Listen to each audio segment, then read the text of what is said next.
Hello everybody and welcome to Pro Reviews, where we take a look at professional Overwatch gameplay and use that information to help us get better at Overwatch ourselves. If you're interested in more educational Overwatch, join our Discord. We do free replay reviews each week where you send in your gameplay and we review it for you live on stream. We also have one-on-one coaching and weekly pugs and plenty more, so join up. This is Fate. They're the main tank player, or more so one of the tank players on Mayhem, because they do definitely switch roles, Gargoyle and Fate, every now and then. But primarily the main tank player for Mayhem. So we're going to be taking a look. A lot of Orisa gameplay today. If you guys are excited about that, if anybody here does play Orisa, I recommend picking up Orisa, dude. She's one of my favorite heroes in the game because she's so versatile in what she can do. It's the same reason I play May a lot. There's a lot of creativity in how you play him. Even though she might seem like a really boring hero, the way you use your pulls, actually a very creative way, as well as shields. So you can see we're taking the high ground here early.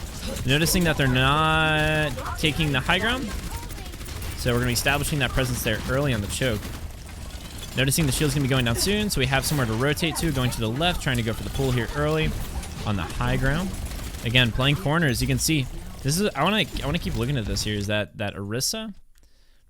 Tanks in general, you see the corners. Like we first held here, placed a shield here to play the corner here.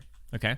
Then our shield was going down. We had a cross angle here. We knew we couldn't stand here because our head was going to be exposed.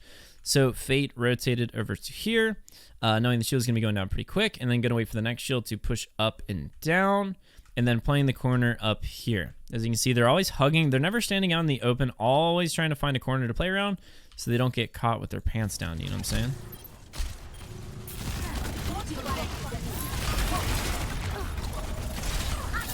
Okay, forces the fortify. Again, finding a corner, waiting for the new shield so they push out to point.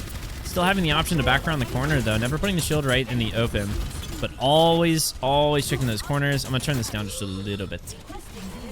There you go. Sorry about that, chat.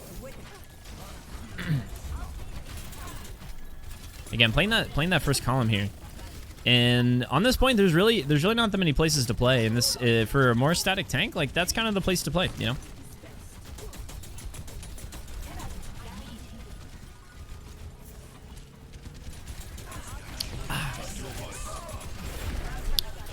Bye, Junk Mommy. Okay, rotating here to the left, using the fortified to take that space. Trying to rotate the team over to the right, goes down to the dive. Yep, for the most part, as far as how Fate played, they wrapped around, tried to get behind to the point. With the dive comp that they were running, made it a little bit more difficult to really establish a front line against it, which for Orisa is usually the issue is just the speed. You know, honestly, if she had just a little bit more speed, she would be extremely OP.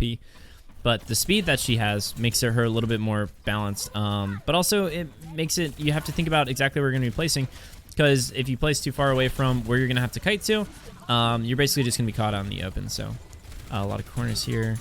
Cool. Still holding onto that shield, knowing that they're not going to need it since they're backing up to point here, saving it for the push. Yeah, again, not wasting resources too much, as you can see. Going for the pull, try to pull somebody off high ground here. Doesn't get anybody. Using the fortify because they know they're getting dived here on the left. And going down to Beast. And, you know, that's usually how it is with these fights. Like, usually the main tanks go down first. And it's usually just their ability. I wouldn't say goes down first, but, like, that's usually the most exposed hero because they're on the front line and it's easier to focus down tanks due to their speed. That's what we saw yesterday. Beast going down very quick. Very quick in these matchups was Beast going down. Fate going out on the point, kind of a weird rotation with the shield, just trying to get in there so they can finish up this clean fight and have a shield there on point to play around. But still, yeah. Still placing in a way that they can use the wall as cover. Yeah, not bad so far. One thing was we can note was that how they saved their shield while they were pushing to point. They wanted to have that resource when the engagement started, and they didn't want to waste any time throwing down shields. And I have this habit as well, where I'll kind of shield a little bit earlier than I need to. When there's times when I definitely want to hold shield so we can take more space before absolutely needing that shield to take the engagement. Cool. Holding up here pretty close, mainly because they're running the dive comp. They want to funnel them into this choke here, so they don't want to give them too much room to move out of this choke. So as you can see, Fate's still playing pretty close here. Okay, getting back to him at the back here is going to make sure that he should have, definitely Fate should have rotated here in a different way. And I think it was because they were stuck. Let's watch this one more time. I think it was because they were stuck here by the pulse bomb, I believe, right? That they rotated away from their team. Let's watch this real slow. You can see the D.Va behind. Going for the D.Va. Everything's looking good.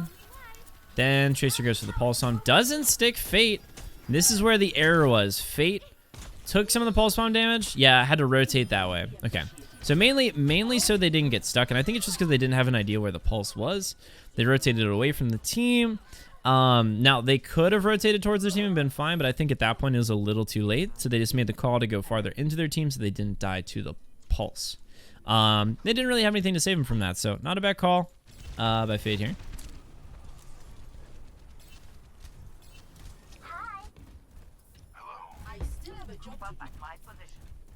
Oh yeah, I also added a chat box. If you guys didn't know that, below the little thing here, so we can actually see chat now in the videos. Are they putting down sprays to mark things? No, they're putting down sprays to essentially keep up their actions per minute. So they don't slow down, so their hands don't slow down. A lot of players will spam voice lines or sprays as they move to keep up their actions per minute. So their the speed of their hands is constantly like warmed, you know. Because like right when you start slowing down your actions per minute, you start to get in a little bit of a rut there. So, interesting bongo from Fate. Stopping to the ball, just to get back to the point a little bit quicker. Point is still theirs. Them calling out that this fight is still winnable, so going for the speed here, loses the point. Now on the ball. I don't think Fate has too much practice on ball yet, so they're going to be going back to the Orisa to swap for this next fight here. Or sorry, Winston. Going to a dive composition just due to time, because they don't want to have to spend too much time getting there. The longer they wait, the closer they get to 99. The easier it is to read a team's movement that's trying to recap the point. So the dive comp is a good move to give themselves a little bit more opening for diving and scouting out opportunities. Going on the D.Va first here. Going down to the Pulse Bomb as well. Interesting choice on the D.Va. Shredding the D.Va to get her out of the fight so they don't have to sustain. Mayhem recapping that after that move here.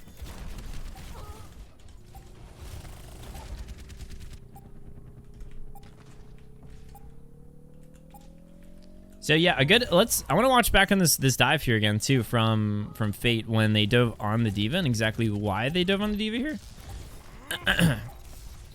Because most players would assume they're looking for the backline to jump onto, but in this fight in particular, it looks like they are trying to. Sorry, not this fight. Prior to that, so coming out of the gate here.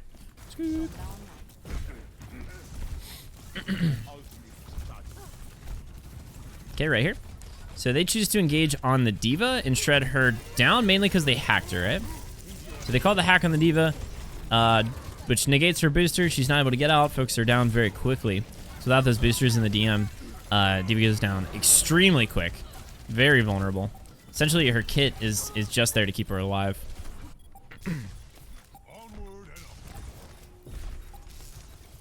Hey, Don. How you doing?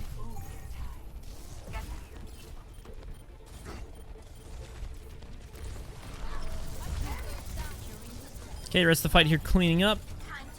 Still, you can see they're still making an attempt to play corners here. And at least their bubble, if not the bubble, retaking the high ground, always playing corners, hugging the wall as much as possible. And you'll see that in a lot of tank players is they want to balance out the resources they have in a map. Whether it's the corners they're playing behind, or the shield that they have, or their mobility to retake high ground, like they're always balancing this stuff out. So they're never caught without one of those things.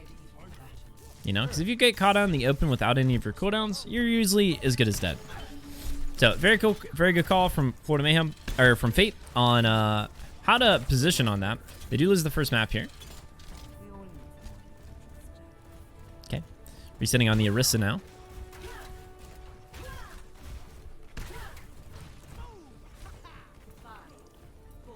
which is interesting to see because we see a lot of teams playing dive on downtown, mainly because there's so many advantages to having the high ground, especially at point, which is surrounded by high ground, which makes Orisa a little bit more niche of a pick. But I think since Florida Mayhem, again, kind of like how Defiant did, they practice a certain kind of composition, and they try to stick with it as much as possible, kind of as their default. They don't swap around too much, so they're able to practice here.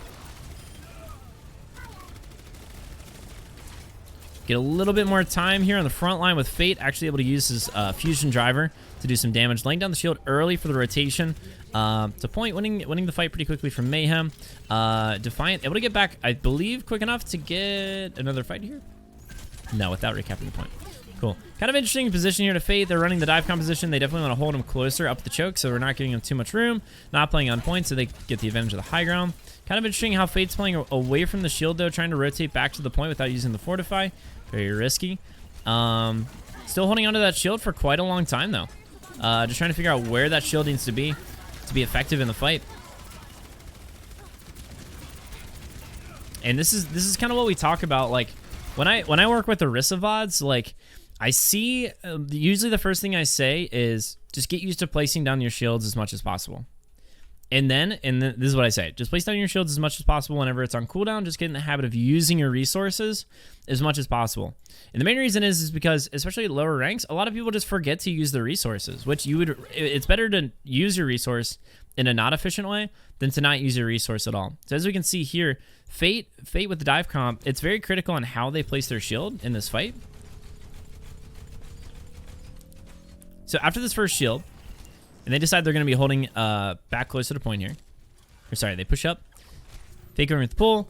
They call out. There's one person on point. They call out they're going to be rotating back to point. Fake gets whip shotted. Fortunately, actually, which is really nice. Losing May in the process. But going back here, still not aware of where they need the shield to be at the time. Seeing the dive comp coming in, and then they place the shield immediately right there. Just because they're not taking any unnecessary damage, and they don't want their shield to be on cooldown when the dive actually happens. So very patient from Fate. We see that here, that they don't waste the shield early, so they know where to place it, and it's at full health when the dive starts. New shield coming out here for this fight.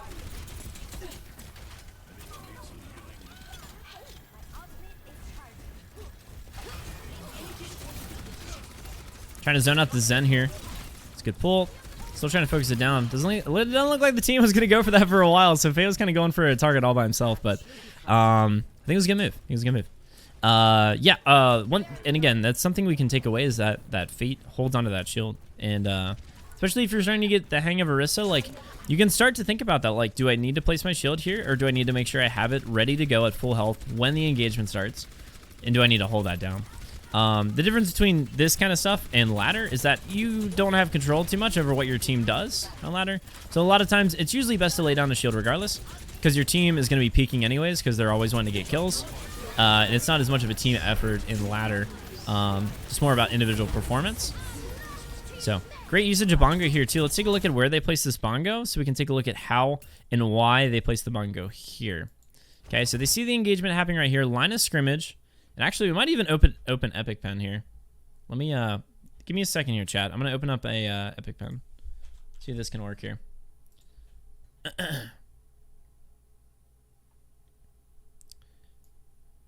Okay. And we'll probably need display capture now, so give me just 1 second.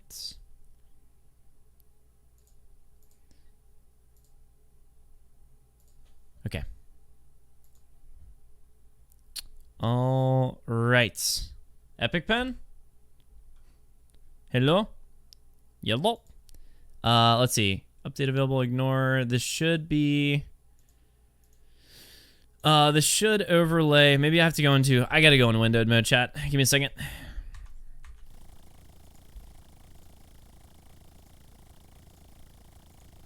Oh, wait, it was right there. Never mind.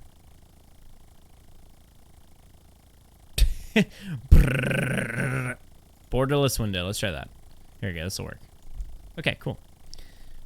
All right, so taking a look at this fight here. Whoa, whoa, whoa, whoa, whoa. Whoa, Mr. Whoa. There you go. Woof, buddy. Okay, so. Cool. So here's the fight. we see the line of scrimmage right here is happening. A second. See, the line of scrimmage is happening. I can't even. Oh my god, I can't even do this. Can do this. Trying to get my cursor out so I can actually do things. I don't think that's gonna work. Here we go. So as we can see, the line of scrimmage happens right here. Or sorry, let me clear that. What is the clear button? Oh, dude, I'm killing it.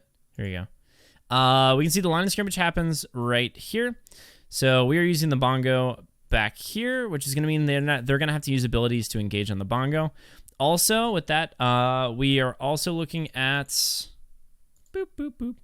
Let me take a look at this. So I'm just getting my bearings on how to use Epic Pen with this, chat. I know I'm like, commentary is kind of like wolf right now. Okay, this is a better angle too. This is a better angle. So taking a look at this, we have our line of scrimmage, which happens right here. Dive composition over here. So we're trying to make a little bit of room. We're letting the Diva essentially be the main tank here and engage on them as the frontline tank with the Brig here as well.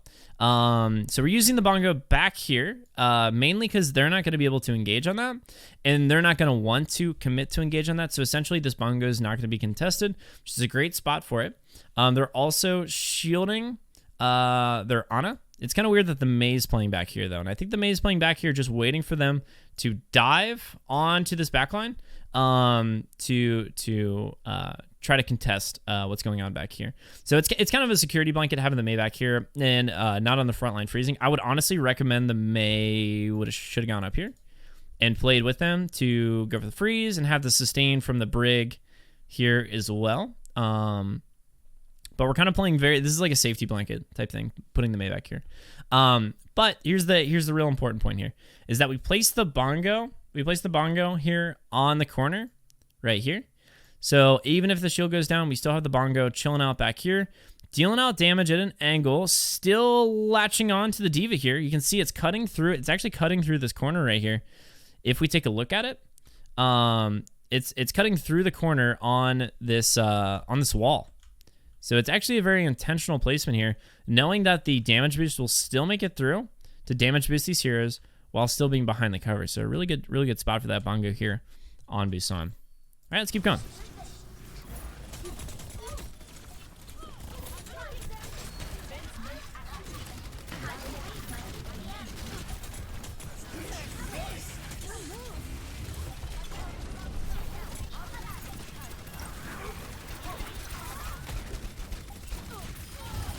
Okay, just pulling to slow down to focus targets. Nothing too crazy about that pull there. Going for the pull again. Using if you watch their cooldowns, especially in mid engagement, you can see their pulls. They don't hold on to them for very long. The pulls always come out as soon as possible. Right when we see that pull ready to go during an engagement, we throw out that pull. And that's kind of what we talk about in VOD reviews too. Is that you can use that pull as much as possible. The more you can slow down the team and give your team like basically just static objects to shoot, it's going to result in some more picks, and not from you, but from your team. Your team actually like being able to focus on something a little bit easier. So a really good way to do that is just call out your pull, let them know who you're pulling, so when they see it, they know to shoot. It's essentially like, it's kind of like a Zen Discord orb, but for a tank. And instead of damage reduction, it slows their speed down to make them an easier target.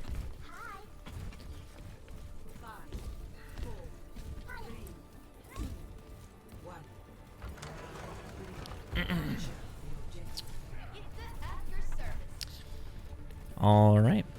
So third point here on Sanctuary. Looks like we're going to be going for the left side. Okay, still holding onto the shield, waiting to see what the best engagement opportunity is here with shield. Since they're still running the dive composition, they're not really blocking too much damage. So waiting for the engagement to push the shield to point, it looks like here. Again, there we go. Managing those resources wisely, not having to use or waste the shield. Fortify coming out a little bit early, just to negate some of the damage from the Tracer. Sustain on point. Keeping the new shield here, trying to fortify position. Gonna have to play the pillar as much as possible.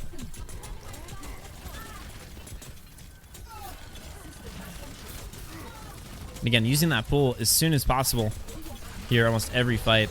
If you take a look at the bottom right now, the next pull is probably going to be coming down right when that's off cooldown. New pull is ready to go. Oh, sorry. We died before we get it.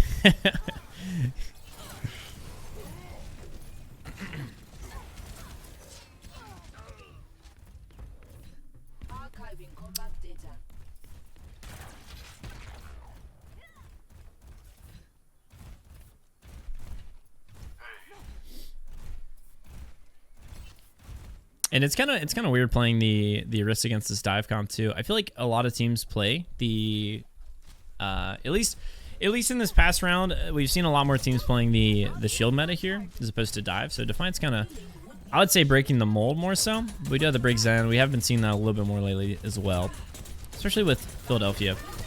Fate getting mowed down, and this is what I'm talking about. Like, it's a fickle business doing this kind of thing to where you hold on to shield for too long. And we watch this right here. Like, again, we're trying to make sure we have resources when we get there. When throwing that early shield would have kept this from happening. And it's a really tough thing to balance out because we got that Zen there. The soldiers are looking for it. It's kind of hard to judge that.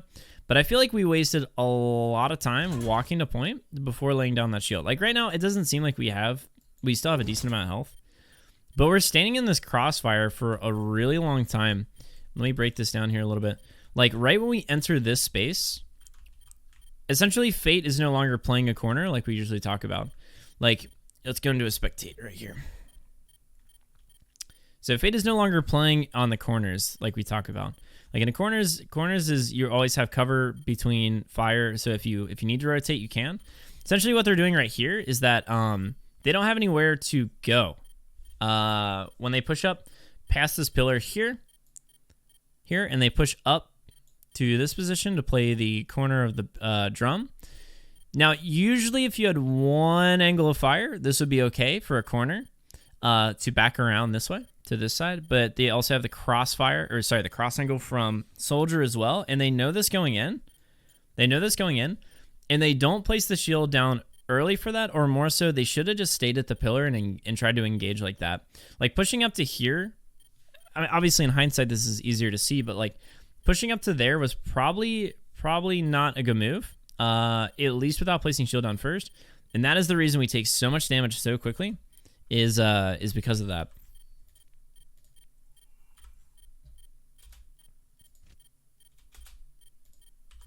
Play. There you go. Cool. Yeah, shield comes down. Shield comes out a little bit too late.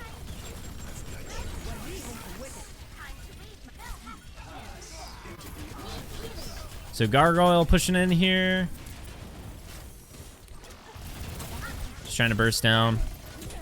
It's gonna be a hard fight, especially with the Orisa being down right now. Fate is now coming back, tossing out the shield early from spawn, so the team can actually use a shield here. New shield coming out, and this is where we're kind of again playing the corners of the drum.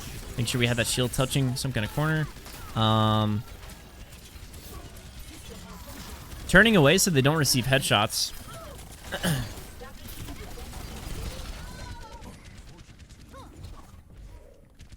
And not bad.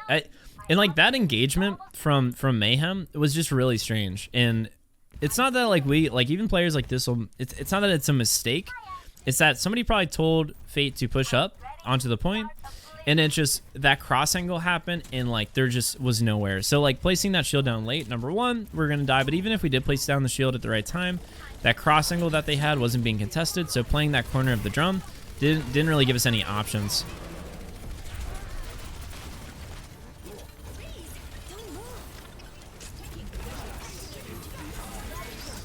Again, going for the pull combo with the bomb.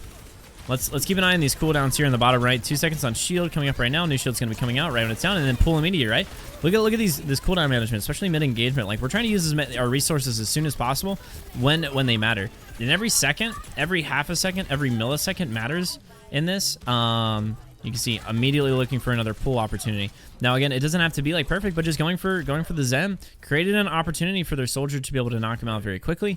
And it's kind of what they're going to be doing here in the rest of the fight as well.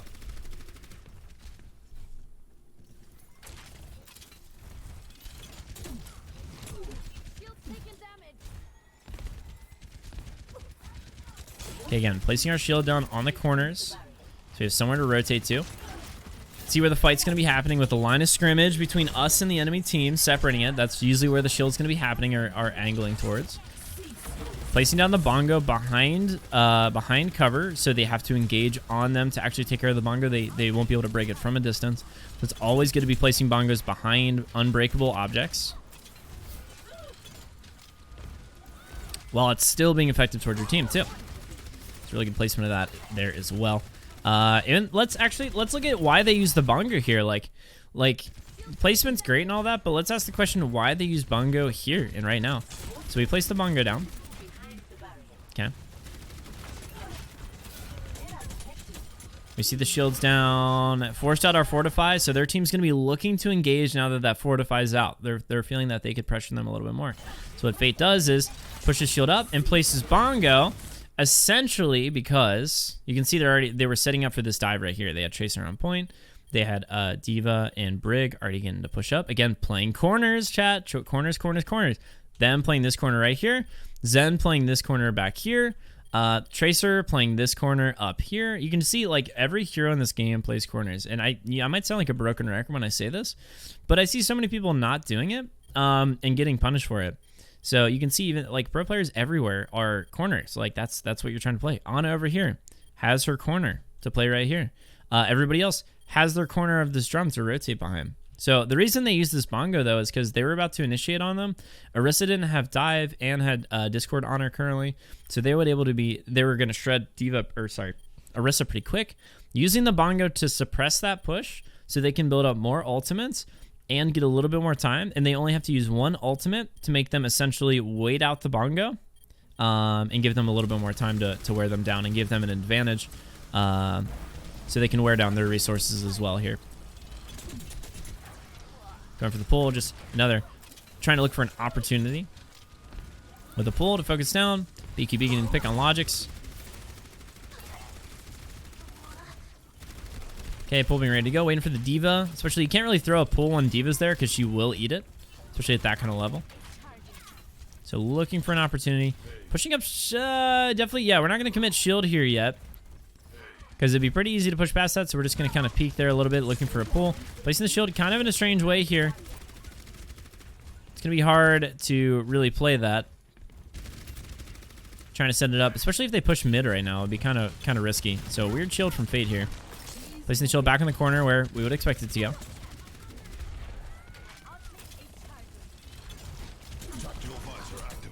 Okay. And still just trying to establish presence on a point here as Logic goes around basically picking off the rest of the team. Their team freely able to rotate around to get the picks. Mail coming out here, and then this was the last fight on Busan. So this was the one map that Defiant won. Was this one. So, and I think the reason is because dive works pretty well on Koth. Like King of the Hill, it's a lot of center point. Like you can rotate around the point freely. It's not a very linear progression.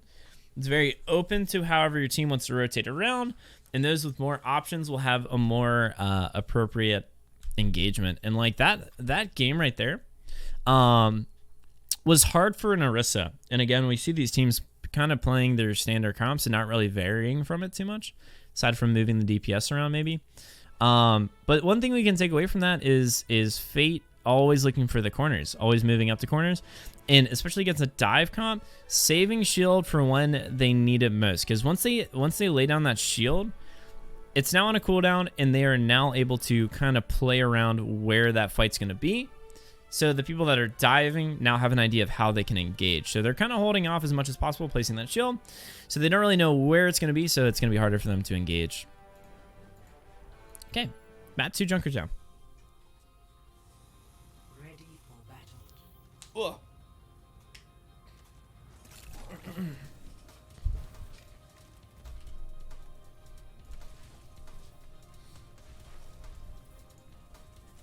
Attackers incoming in 30 seconds. By the way, if you guys have any questions during this, feel free to ask, especially so we can answer them in the video for YouTube.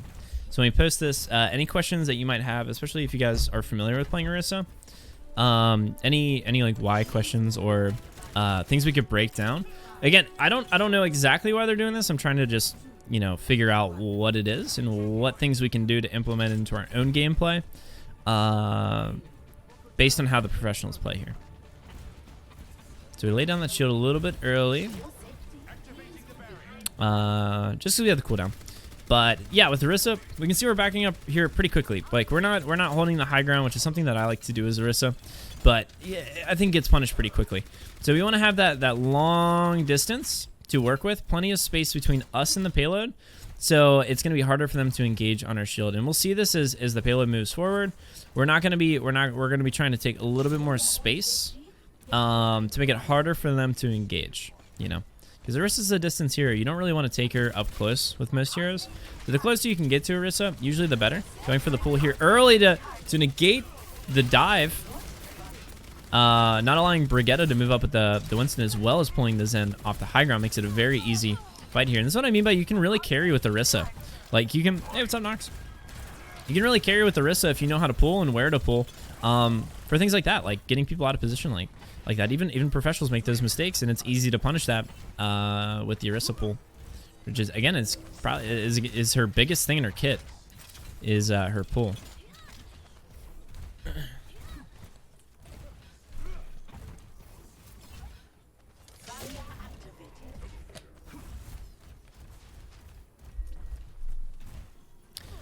Okay, placing the shield down on the corner, as we can see here. Letting it get all its expenditure out, not placing a new shield down too early. There we go. Throwing a shield into the engagement, sacrificing her backline for the dive to throw a shield in so they can use it. And again, this is probably a really, really important thing for us to look at, depending on how we use our shields in dive. Because if we're not getting engaged on during the dive, there's not really a reason for us to shield ourselves. So it's a really good move for Fate to throw that shield in the backline during the dive. So their supports can actually use that and cut off the people diving them from heals. Even though Brig and Zen should be able to heal through that anyways. So, yeah, but again, just giving them everything they can, especially for the Tracer and the Sombra and the Ball. It's gonna make it a little bit harder to do damage around that shield. So holding down this corner, making sure they don't have to rotate back to it. Able to support their team from a distance here, throwing the shield back into near their supports so they can play around the shield.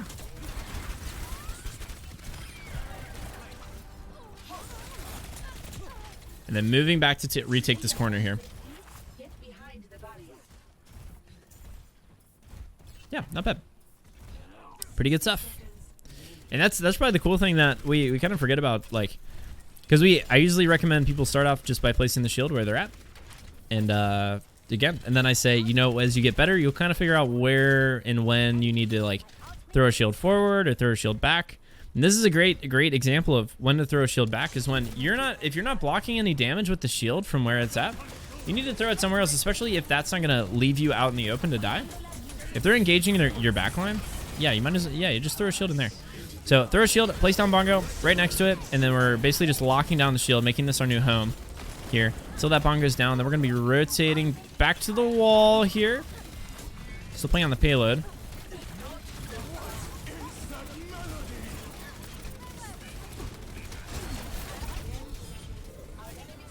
Taking out Brigitte. Laying down the shield in the front line. Looking for an opportunity for them to dive, to respond with the shield.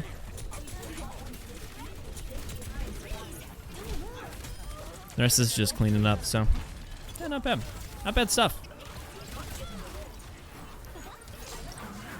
So things we can take away from this defense on Florida Mayhem is that Orisa, number one, is a distance hero. You definitely don't want the team to be able to get close to you, because then you start becoming less effective. But also, with that being said, she's a long distance hero because she can engage from a distance with her shield. Like, her being able to throw her shield is a very important aspect to her kit. And we see it there with the dive, actually using the shield to throw into the middle of the dive, even though Fate was pretty far away from it.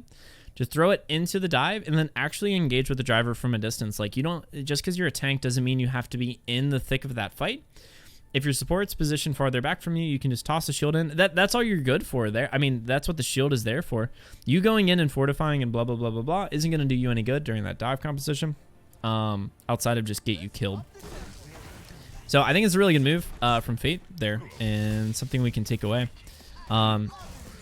This next round on attack, I definitely want you guys to look at how they play movement-wise, like looking for those chunks of pushes. What I mean by that is they push up to a very crucial corner. They hold it for a little bit. If they find an opportunity to take space, they push up to the next crucial corner and continue their engagement there. On attack, especially, I think they're switching to the Orisa. Yeah. And also watch the cooldowns. Bottom right, how many times we use that pull on cooldown. Anytime we spot an opportunity, we go for it, kind of thing. They're not really too discriminate about how they use the pull. It's just the fact that pull is so good to get people out of position, as well as slow them down for targets, that we're going to be using that as much as possible here. So we're waiting for the D.Va to use the cooldown on DM, looking for an opportunity to throw a pull without it getting eaten. There you go. Trying to get the Winston to slow him down, negate his jump.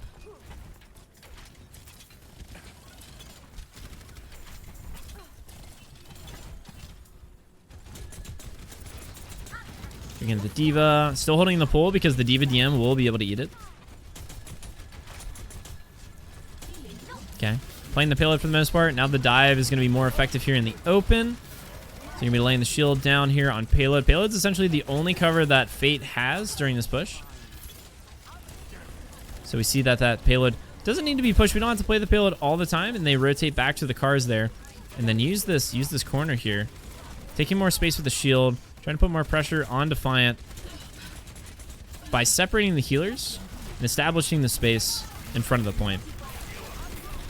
The more space they can take away from this dive composition, the more effective they can be against them, and essentially making it harder for them to set up appropriate dives. It's a really good move by Mayhem here.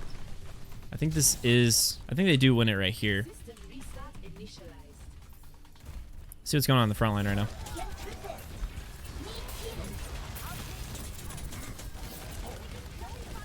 Trying to clear this off as much as possible. Separating the monkey from the heals, forcing them to rotate onto the point if they want to recontest it.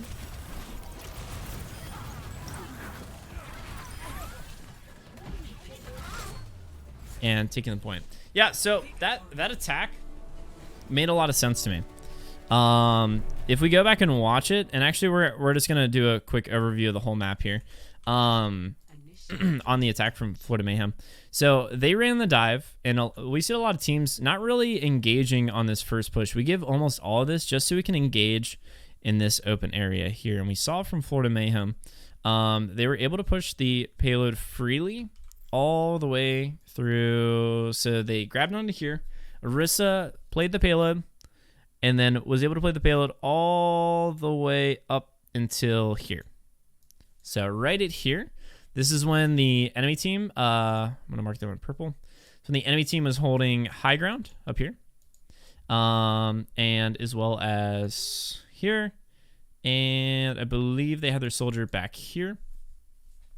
Which is going to mean if we held here, they were going to have several cross angles on us. And that cover wasn't enough to defend us from the high ground here.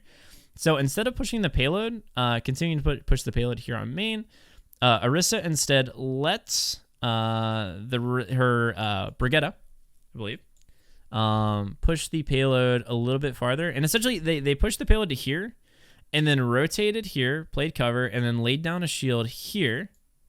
Played here, laid down a shield here, pushed the payload a little bit farther, then rotated here, right?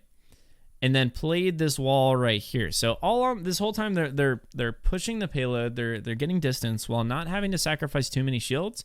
And if shield does go down, they have cover to get behind here without feeding too much. And all this time essentially just wrapping around this composition and then forcing them into this bubble here. And we see later that they force him into this area is where Defiant ended up playing in a dive composition. So they were all funneled here while Mayhem Have positions here as Orisa, the corner with their healers here, and then I believe Soldier here, who ended up wrapping around to this side for a cross angle, forcing them to dive and use the resources to get in, but they weren't going to be able to get out. So like essentially they wrapped them around, funneled them into this corner, and then just annihilated them.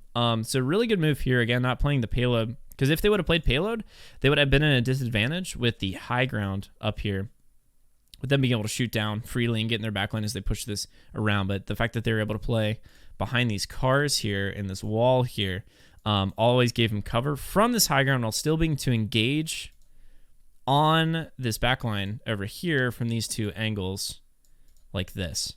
So that was a really good move from Florida, which made it really hard for Toronto to respond to that. So interesting map there. It's cool to note that both teams played this area. Like neither team really contested here for too long or held this area for too long, or tried to hold the payload up here for too long. We essentially saw both teams hold this area. Like this is essentially where most of the fight took place.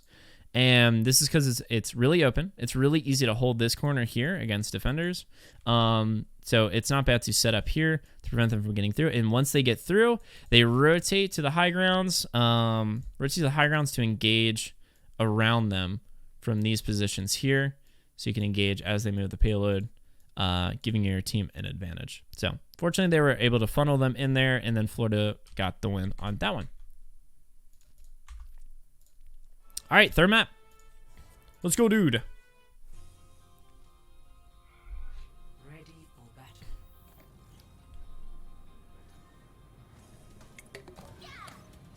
Justice delivered.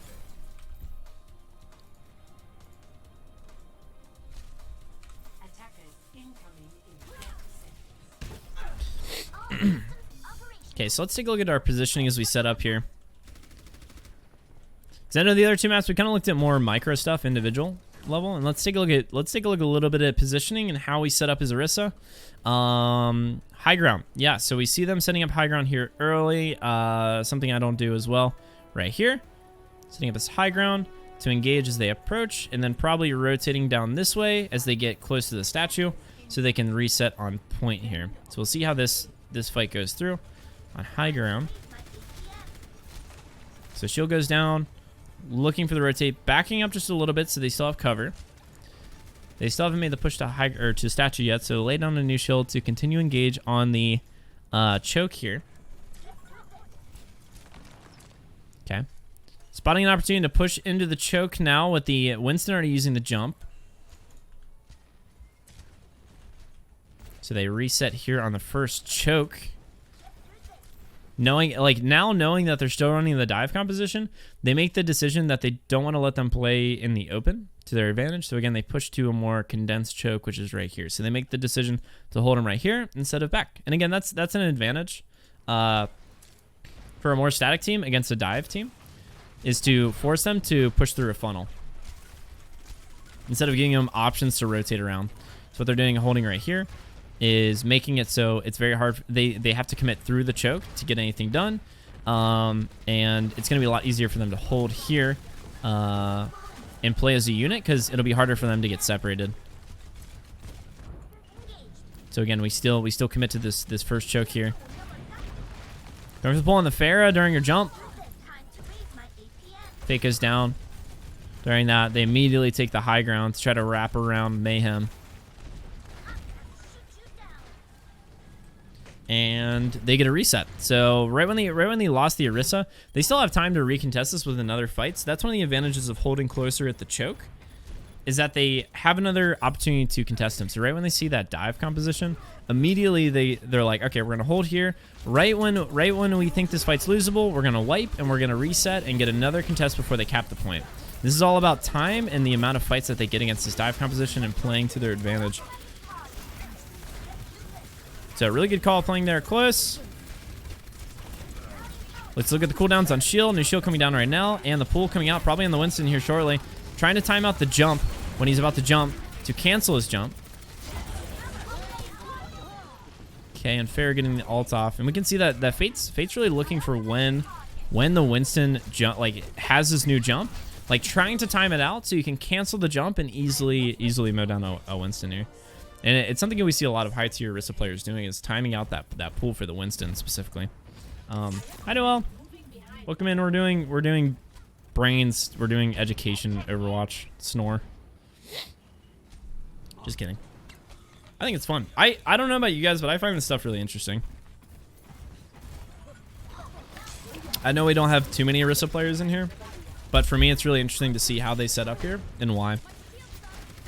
Because Orisa is all about like establishing where you're going to be taking the fight to make sure it's like the most advantageous. Because you don't really get to rotate that much as Orisa, so you really have to pick and choose exactly where you're playing. If you pick the wrong spot, usually your team will probably lose the fight. Throwing the bongo down on payload early to make the Winston disengage from their backline. Kind of a weird bongo. Especially, I don't know why they jumped on top of the payload to set it up there. Like they don't have to. They didn't have to go in there. Because again, there's. My God, dude, my stutter is terrible today. Literally this. Hold on. So taking a look at this stuff. Yeah. As long as I'm having fun. Oh, so it is boring, chat. I'm kidding. So this is the error that they made here, which forced them to use their resources not wisely. So we have Winston pushing payload. Okay, and we have Winston pushing payload. And Fate's playing the corner here fine. And then we do this thing here where we jump on top of payload. I guess to try to separate them with Winston. But we push on top of the payload, which again, we could just be playing the corner here. And then we double down with it by placing the bongo right here during this engagement to force Winston to get off the back line, which I think this was not a very good bongo. Like Winston was already committing to this fight. It's forcing him to disengage, and the bongo goes down pretty quickly. Like essentially Fate only used that to get the Winston off of him, when I think we could have used that in a better way. Like literally if we just position, if we would have positioned here like we did earlier, and with the fire coming in here, because this is essentially the only pressure we had on the shield at this time. And instead we toss the shield up here, and then we position right here, and then we lay a bongo down right here, and then this shield goes down immediately, and Farah's already at a cross angle, so Farah's able to knock out the rest of it. When we really could have just set up right here, placed bongo, just went back a little bit, placed bongo right here, wouldn't have had the fire from here. Farah probably would have had another shot before he knocked out bongo, which would have been a little bit more effective, and would have made them commit a little bit more to that push while still letting your team use the bongo. And I think this position for bongo is just bad. I mean, especially for pro play. This isn't bad. I wouldn't say this is bad for most players, but like for pro play, that's pretty bad positioning as far as like how to use your ultimate. And I think Fate figured that out halfway through and kind of just worked with what they had. But going back and looking, like, it just goes to show, like, playing the corners gives you a lot of options. And like immediately when you leave it, it starts affecting everything you do, usually in a negative way. Like very rarely playing in the open results in something like good, you know. Had a massive storm, dude. Literally, I don't know about you guys, but like if I'm sleeping, so if I go to bed and it's thunderstorming outside, I fall asleep like that, like immediately. And I think I've gotten woken up during a thunderstorm once, and it was just because there was like lightning that was literally like, it like shook the whole house, and I was like, whoa. I love storms though. If it's gonna be cloudy out, Chad, it might as well freaking be nuts. Like I'm talking Night on Bald Mountain nuts, you know. Hey. Hey. Okay, going for the pool here on lockdown. Trying to combo with the bomb. Works out pretty nicely. Working on the Winston shield. Trying to time out his jump so he can cancel it. Doesn't get it. Trying to slow down the Winston as much as possible. Still focusing the nano target, I guess, which isn't bad. It's probably the only target you really do. Trying to put pressure on the Winston so he has to disengage. Playing the payload here with the shield. Here we go. This is a lot better placement here for shield, so we can actually rotate a little bit while still having cover and contesting the payload while not being separated from our team on the left. And pushing the shield here forward. Trying to take some space. I think they realized that was probably not the best way to use shield there. And then go down pretty quickly to the D.Va. And I think that was just an information thing. Again, this is like, I don't want you guys to think that like I'm trying to make this seem like I know everything about Orisa, but like looking at it, especially from a third person, we can see how this stuff affects the gameplay. Like what Fate does here is they see an opportunity, they see that they have pressure on the team, but Fate doesn't have to commit their body up in front of the payload. They go from here where they have cover, and then they run up, they throw a shield up here, and then they run here. And like you don't have to be there to engage on them from this angle. Like you have plenty of time to engage back here before you really have to start rotating. So Fate like throws the shield up here and then commits their body, and like by the time they get here, they're like, uh-oh, that was a bad move. And then the rest of the fight, they spend trying to get back behind cover where they should have been in the first place. And obviously they get low, discorded on the way, and then go down in the process. And like that's, again, it's just like overextending into these kill boxes. Like this is a kill box right here. This area, if you guys don't know what kill boxes are, it's essentially areas that like don't have any cover, that when you enter, there's a high, like it's just where the line of fire is. And like, if you don't have any cover, this is a kill box. Like this is, you don't want to spend too much time in here. You want to play corners here, here maybe if you want, or even payload, or back here. So you can rotate and engage like at all times on here and still have cover if things go south. This one's kind of weird because if you play it, you have to rotate into here, which puts you in line of fire. I know I'm drawing everywhere. Puts you in line of fire from the people over here, and cuts you off from your team because your team is usually over here. And now all of a sudden they're pushing in through here and you're cut off. So now your team's split off like this. Really easy to focus you down over here. So we see, and that's like, again, we can see it from pro play, like right here, pro players, like making mistakes like this. Which it's like micro mistakes. And that's the tough thing about being a main tank is that you get punished very quickly for doing the wrong thing. Mainly because you don't have a lot of mobility and your resources, you're a very big target and your resources are there. Oh my God, we're still in 0.25. Your resources are there to keep you alive for the most part and take space for your team. So it's kind of a balancing act between taking space and staying safe at the same time. So that's what, I don't know. That's why I like playing tank so much is like, it's not like a pop off position. It's like it's almost like chess, you know? I always consider playing main tank, especially anchor tanks like Ryan, Orisa, and Winston is like playing chess. It's like very, very critical moves that have to be well thought out. And if you like mess something up, it like instantly you're just like, ah, shit, you know? 60 seconds. Get behind the barrier.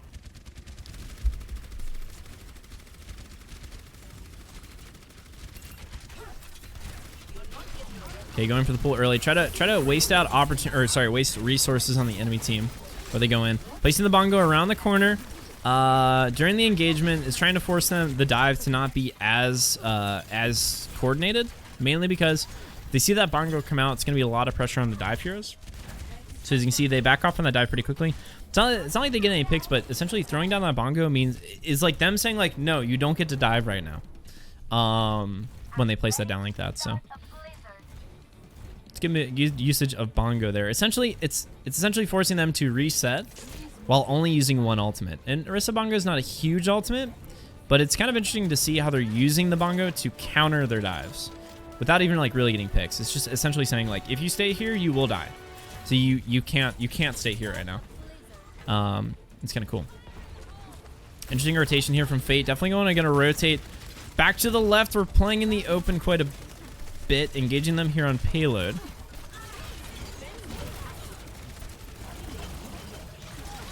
I'm trying to pull him back into the freeze here.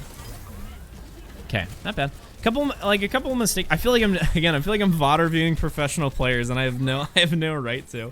But we definitely saw a couple mistakes. The first one where we laid bongo down on the payload. It wasn't a terrible mistake because again they were using it to counter the dive, but we could have placed the bongo in a better position. And then again when we overextended, which is the big oopsie, in front of the payload instead of playing the corners and approaching the kill box when we weren't quite at the moment where we could. Some really cool things that we saw though was them timing out the pulls on the Winston during the bubble. Like I know I've been telling you guys, like mid engagement, like throw that pool out, like that, like always, like throw a pool out as much as possible. What we can see here is like that's not always the case, and I'm actually I'm learning something from that. Is that that's not always the case. Like you can use it to time out and counter very important things. Like if you can really look at how much time there is between Winston gets his next jump and try to time out the pool so it counters his jump and pulls him back, that can mean the difference between Winston dying and Winston living. Like literally just a pull forcing him back down to the ground, you know, which is probably the most important one for their dive. Don says, I am a super light sleeper. It was so brave when I almost dozed off and like the loudest crack of thunder. Oh, you're a light sleeper? Damn, that sucks. When you're out of the house, yeah. Dude, anytime, like the first night I sleep in a new place, I always sleep really poorly. That's pretty normal, I feel like, for most people. It's a defense mechanism. Like the first night I slept here, dude, I barely got any sleep. Okay, so not committing shield just yet. Waiting for the team for the engagement. They scouted out. So they scouted out what the enemy team was running, making the appropriate swaps before they take their first fight, because that first fight is very important to make sure that the enemy team doesn't get an ult advantage going into it, because it's really easy to get stalled out here. So you can see they scouted out, they saw what they were running, and then they went back and made swaps.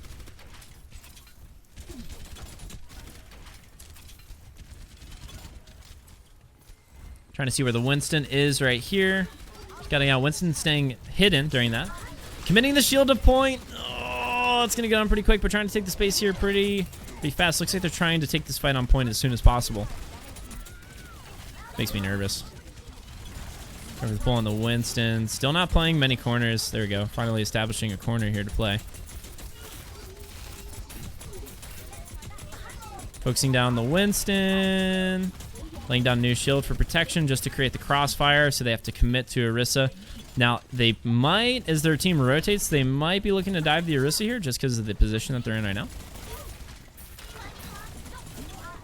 Again, laying the shield down in the corner. That's what...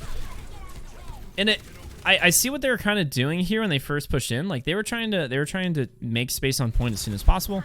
So they were forcing them to take the fight on point, but I think that was a really risky move by them. Because right when that shield goes down and Orisa is out in the open, it's very easy to focus her down. So I think it was kind of a mind game that they were trying to play with it, but it got countered pretty quickly. So Mayhem gets a tick. Not a bad push. Kind of hard to play the corners with the dive and rotations that are going on here. But again, very interesting. Especially from game to game, like seeing how they play a little bit differently. Can't sleep in a moving vehicle or in a new bed or area. Dever. Just bring your bed with you wherever you go. Done. Easy. Easy. Okay, neutral coming up here on the left. Taking the point. Seeing that there's an opportunity to just walk on a point to contest it. Still holding the shield. Waiting for the engagement to start before they lay it down. Establishing the corner. Winston seeing that. Going in for the back line. Trying to shred the shield. Fate's going to rotate back to the corner here. So they have cover. Using the bongo behind cover. So they have to commit to them to actually take that bongo out. Which is going to put them too much pressure. Using the resources to get up there. So it's a really good opportunity to use that.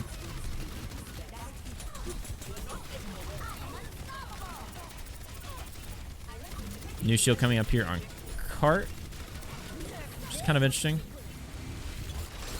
Fortunately, going to go down from that bomb. And let's take a look at this one too, because what I'm seeing from Fate is that the positioning of shields is just I'm not seeing intention on some of them, and it like right when you see that, you can see how quickly it's responded to by Defiant. Is that the shield is just like it's not that they're intentionally doing it, it's just that that shield has such a huge impact on this fight. Placing it and also rotating appropriately, depending on how the fight's going. Let's take a look at the spectator, really. Depending on how the fight's going. So still holding here, trying to create the crossfire here. So this is where Mayhem's here. We have this whole area covered right now. And we're crossfiring in here. Beep, beep. Boop, boop, boop. Okay, and we lay down our shield here with blue, marked in blue. We lay down our shield here, which isn't really doing anything, right? I don't think it's really blocking anybody. We have the Zen there on the left. But like this shield really isn't doing anything for anybody. Like Zen's shooting. The only thing it's blocking is Zen from discording the D.Va. Discording the D.Va and shredding her. So like this shield right here immediately exposes our soldier to crossfire from the enemy soldier. So now soldier is able to fire freely. Tracer doesn't have to worry about like being cut off by shield. D.Va is able to engage. Brig doesn't have to worry about pushing past the shield. So it's like this shield in particular, like you can see like right here, this doesn't do anything. Why am I VOD reviewing professional players? This shield isn't really doing anything. And it's responded to very quickly. Like, whether intentionally or not, this fight takes a turn for the worse very quickly. And I think, like we just lose focus. Like soldier rotates out here to use the shield this way, moves away from the Orisa. Orisa's now completely in the open. And we're just spread out. And like we have a composition that definitely needs to be more locked down together as a unit. And like we're just spread out. And I think it all started with that shield just giving off the wrong impression of the team. And now we're down to shield. But like, and that right there was mainly because like we didn't have to play here to shoot there. Like we definitely could have played, like as Orisa, we definitely could have played back here to shoot. Because nobody was up here with us anyways. D.Va was already in there. We didn't have to play that far up. We just keep rotating out. You know, we don't have any damage drop off. Shoot in this cross angle here. We could have played more safe and played the corner back here first and then rotate back. But I can see the wanting to move up to here to shoot. So they kind of split the difference and go here to try to commit. But this is like, again, this is a kill box. Like right here this is a kill box right here. Again here. That point. You know, point is essentially a kill box. And again, you don't want to spend too much time in the kill box, but we see that Fate like throws a shield here and then holds here. And it's like, that was a big oopsie. For a pro player, I think that was a big oopsie. Like we see a lot of things that Fate's doing right. And again, this could just be a call from the team on how they want to move. But we can see how quickly that's punished. As an Orisa player, we can see like how quick that positioning is punished on how they hold. It's almost like every time, because you get this gut feeling. Wow, Fame, welcome back. Hi. You get this like gut feeling as a main tank player, and it's like every time you'll hear me, I'll go, oh no, and almost every time it's responded to with like, you know, we die, you know, we lose the fight, they push back very quickly. We wrap around here, and it's because we know those kill boxes, whether we know it or not. We know like places that are not safe. So still holding onto the shield. Definitely trying to wait till we engage here, establishing that that's where the fight's gonna be taking place again. Holding in the I don't know why they're holding in the open here. I guess because they're trying to force the fight to happen right on the point. I guess it's a bad idea. So to force the dive to commit straight to point.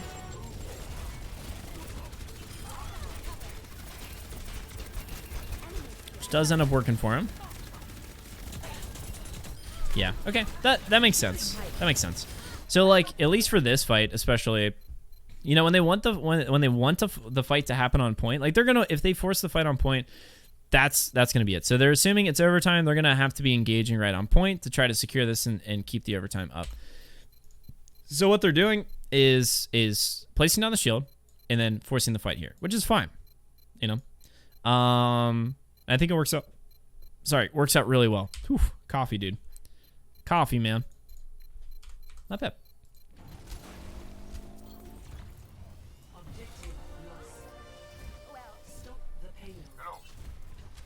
So as we're waiting for the cart to come out of the spawn, Fate's trying to set up an early high ground position here with May to pressure the high ground for the dive, force him back a little bit. Having one person on payload, trying to just establish that high ground so they can't take it and use it. Actually taking a lot of space here. It's going to open them up to being dove pretty quickly. Noticing that, forcing them to use the fortify to back up here too. And give up the high ground. Placing the shield back on the payload here. They're going to be taking the fight from payload. So I think essentially what they did there was push the high ground so they could get a little bit more time before they could engage. To set up on the high ground there. They weren't really going for picks. They were just going to establish space and then give it back to them. So it would have wasted about, 5 seconds. Which in this kind of game is really important, dude. That extra time to push the payload that far to the next corner and not have to fight on those rocks is really big.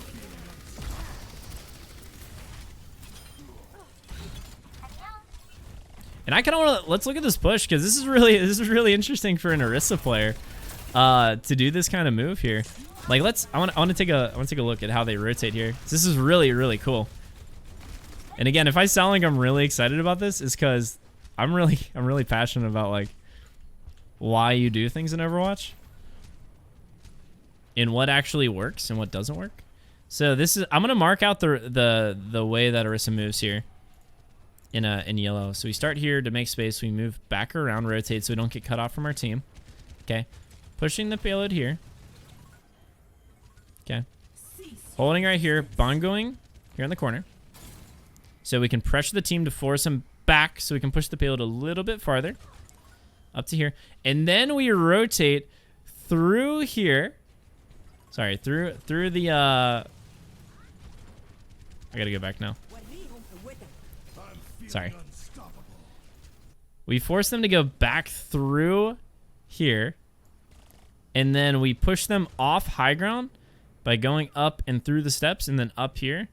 And forcing those on the high ground to drop. Right when we get the payload here. Okay. We push out, force them to drop. And then we go back down to the payload. And then push it back through. So this is kind of what we're talking about is like playing the objective as you do this. Like they're essentially trying to push the payload without taking too many engagements. Like having to risk taking a team fight, they're just forcing them to continuously back up. I want to watch this one more time because this is such a cool move that I might recommend to our Open Division team if we run into dive on this map. Let's watch this one more. This is so cool. I'm sorry. I just love this. We're going to watch it one more time. Now that we know why they're doing this, I want you to see why this works. What they're trying to do this whole time. So they're pushing the payload here. They're taking the high ground to force them back here. Okay, then they give it up, rotate back. So they can push all the way to here. Then when they get here, they want to push it even farther without using ultimates and taking engagement. So they force them to back up by using bongo. Then they push the payload a little bit more to the next corner. Because again, they're just using this to get through kill boxes. Okay, then they get the payload far enough. They rotate around through the high ground, up here, force them to drop, and back up to here. Again, using one ultimate, Soldier Visor, to force them to continue, and then they get to push the payload even farther. And again, they haven't really won a fight. They've gotten 2 picks on the way, but they haven't really won a fight. It's just they're using their abilities to zone out the enemy so they can push it all the way here. Look at this. Look at how cool this is, chat. This is so cool. Because deep down you want to be a pro player and you're upset by this game. No, it's not. I don't even want to be a pro player. It's so much time. I like helping people get better at the game, but to do that I have to understand the game more. This is so cool. They have not taken a serious engagement this entire time. Literally from their checkpoint, they moved it. They literally did this without taking a serious engagement, and guess how many ults they used? They used 2 ults to get the payload all the way to here without taking an engagement, forcing them to continuously back up. That's so cool. That is so cool, dude. And then they finish it out with whatever ults they had left. Okay. Forcing them to try and hold them right here. And they end up winning the fight, right?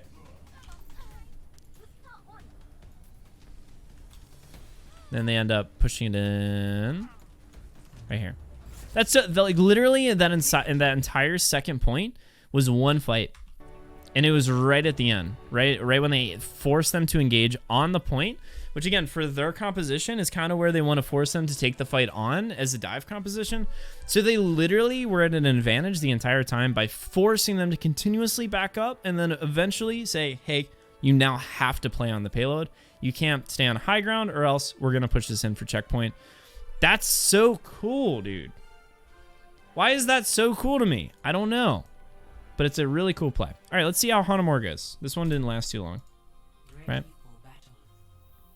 7 minutes.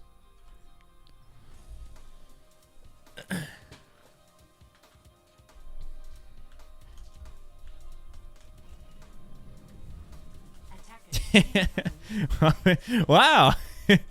Very cool. Very cool.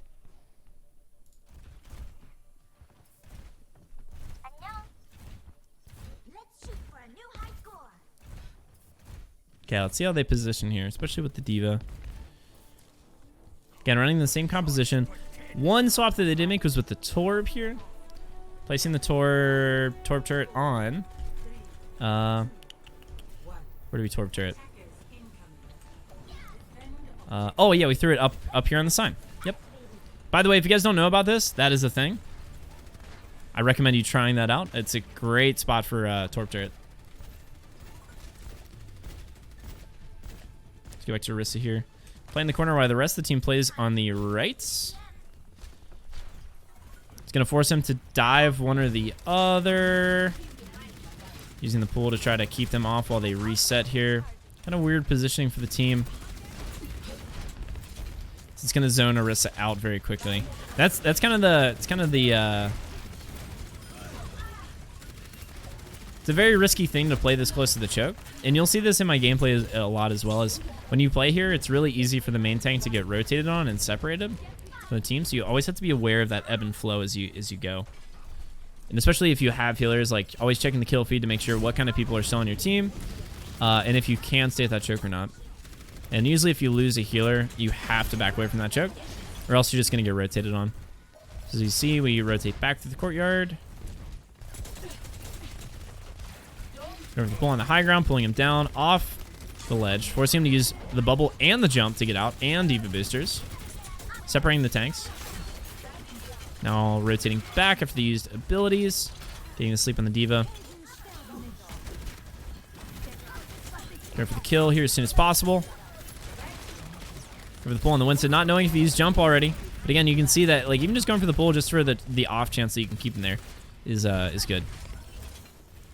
Probably gonna go for the pull on the Pharah. Yep. Didn't get it. It's a hilarious and clever spot for a turret. Yeah, I saw it in one of my games earlier, and I was like, whoa, that's so cool. Again, you can see they're going for the pull on the Pharah. Not that Orisa can kill a Pharah, but guess everybody else on our team, if they focus her for 1 second off that pull, they can kill a Pharah pretty quickly, right? So that's why we go for those pulls. And that's why you can be so creative with your pulls and how you use them and what kind of heroes you play them against. Like pulling a Pharah and a Mercy is awesome because it slows them down in the air and makes them still for a second, which is kind of what your team needs to counter this kind of stuff. What honestly makes Orisa a pretty good counter for that, as long as your team is coordinated enough. We're pulling the Winston, just getting back a little bit closer to the team here so he doesn't have the room to get healed. Placing the shield here on a corner. So still with their team, but not committed fully, but still on point while also having corners to fall back onto. Really good positioning here from Fate. Probably going to be setting... now have Bongo. Looks like we're probably going to be using it to counter the dive again.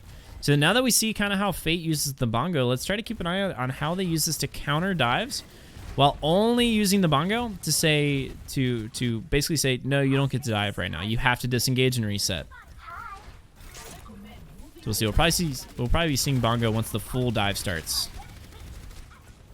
So not really committed just yet. Somber coming in from behind, comboing with the Pharah barrage, rotating back inside, new shield, and Bongoing to stop the dive, or at least hope it's stopping the dive, forcing them to go back to the choke, right?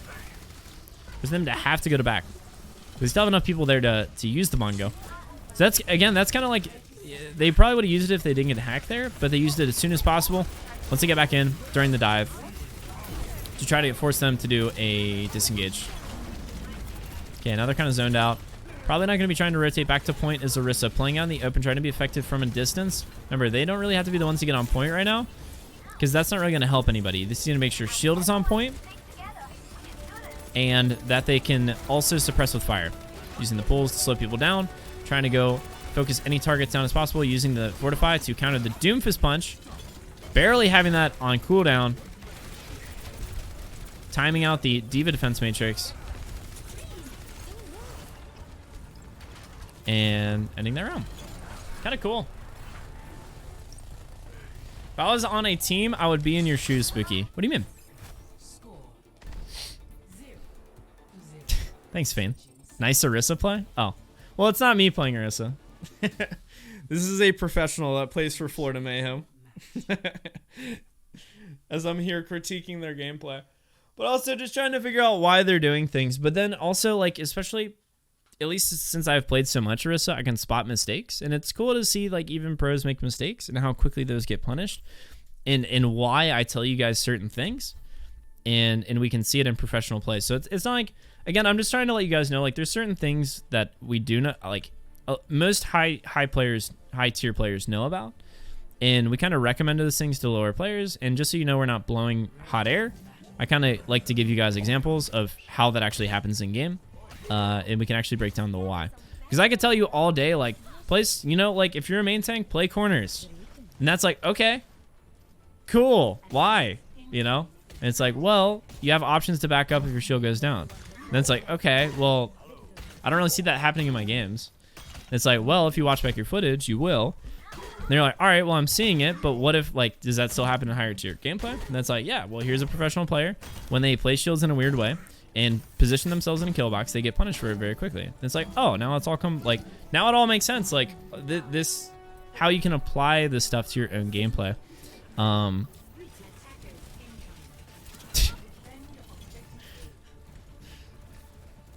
Okay, it looks like they're going for the tele strat here. I think they capped this pretty quickly, actually.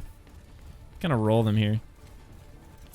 Okay, probably going to use the shield to... Nope, not using the shield. Using the Brigitte shield so they can have the cooldown for the Orisa shield here to block for the teleporter. Teleporting on the high ground right side.